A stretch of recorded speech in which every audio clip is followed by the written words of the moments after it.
As the Xbox 360 era drew to a close, I became a pretty obnoxious Call of Duty head. I had an illness or something, man. All I wanted to play online were the Call of Duty games, neglecting and putting off great games that were coming out at the end of that console generation, such as Transformers, Journey, and the like. The obsession reached its peak with Black Ops 2, which, granted, was a really good Call of Duty release, but I needed an intervention or something, dude. That's where Call of Duty Ghosts came in.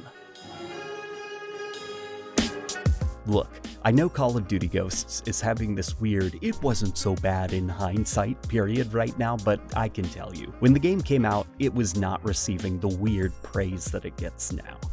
The campaign felt like the stale leftovers of the excellent Modern Warfare trilogy. The multiplayer was just boring, man. The time to kill was too fast, the maps were too big for 6 vs 6, and the Call of Duty engine was really showing its age graphically. The only bright spot was Extinction, which I may have to do a video on someday. It's slept on by the Call of Duty community. Anyways, back to the story. I had the Xbox One, the next generation of consoles was finally here, and backwards compatibility was not something the Xbox One launched with, so the game library was stupidly small and incredibly mediocre. In fact, the Xbox One sort of really sucked at launch. Call of Duty Ghosts was the only multiplayer shooter I had. Well, I did have Battlefield 4, but surely that wouldn't provide the same nail-biting action of Call of Duty. I didn't care much for Battlefield anymore at the time, but on one fateful day, my YouTube recommendation suggested Battlefield Friends. If you haven't watched it, Battlefield Friends is this really funny series. It basically tells mini stories that most Battlefield players experience. I would watch the videos while grinding the Extinction mode in Call of Duty Ghosts, and believe it or not, this series began teaching me about mechanics I didn't know existed in Battlefield 4. Whenever I'd jump into Battlefield 4 just to try it out and give my Xbox One a bit of a test drive, I didn't really understand what was going on. I felt like I was getting shot from any direction. I didn't understand the gunplay, I didn't understand spotting, or even the class system or anything. I'd just play for a bit, I'd keep dying, get frustrated, and then go back to Call of Duty Ghosts, being bored to tears by it. And well, I was so bored of Call of Duty Ghosts DLC maps, they just weren't hooking me the way Black Ops 2's DLC maps did, and I did the unthinkable. I put away Call of Duty Ghosts, got out that Battlefield 4 disc, and I played it, and it finally clicked with me.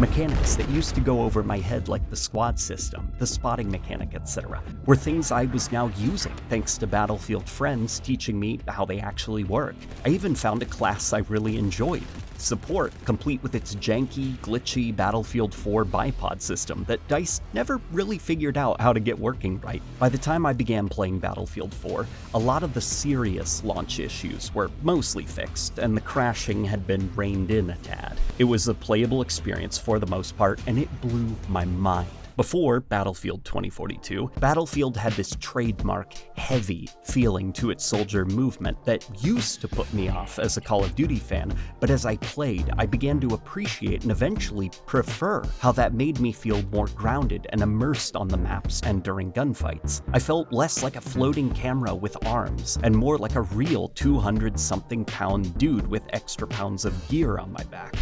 I loved the physicality of how the legs would swing over obstacles during the vault animations, how the guns actually kicked aggressively if you held down the trigger for too long, encouraging me to actually pace my shots and engage targets at a distance with more thought rather than just spraying and praying. The game's class system forced me to work cooperatively with my team, awarding me points for restocking the assault class, who kept everyone alive, and the engineers who kept the tanks to a minimum with their rockets.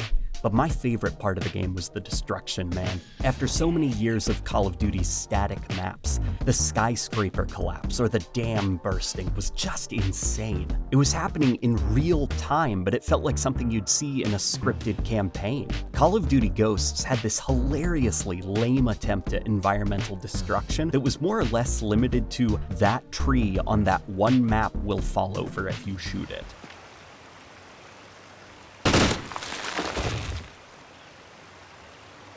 Call of Duty Ghosts had nothing on Battlefield 4. I played through the game's pretty long DLC season. It may seem crazy, but back in the day, updates to games were actually great. DLC maps cost money, but you were absolutely getting your dollar worth. Every couple of months, DICE would drop 4 maps on the community on the same day, not to mention the guns, gadgets, and vehicles that came bundled with those maps too. And when DICE was done with the 5 map packs that they promised, the DLC began getting weird and pretty neat. The community helped DICE make an original map for the game. DICE tinkered with a pretty crazy nighttime version of Zavad, and when all was said and done, Battlefield 4 was a game that absolutely dwarfed any Call of Duty release in terms of size, scale, production value, and scope. I did enjoy Call of Duty Advanced Warfare, but that's around the time when Call of Duty began to ditch the military fantasy that I enjoyed in pursuit of becoming the ugliest game franchise on planet Earth. But Battlefield 4 had its roots in my brain, man. I was a certified fan. I went on to enjoy Battlefield Hardline, loved the hell out of Battlefield 1, ended up liking Battlefield 5 too, despite some issues I had with it. And while 2042 is not what I think Battlefield should be, it has enough Battlefield DNA in it now that it's been all patched up that I do enjoy it despite my gripes with it. If it weren't for Call of Duty Ghosts being such a bland, mediocre Call of Duty release, the world of Battlefield wouldn't have been opened up to me.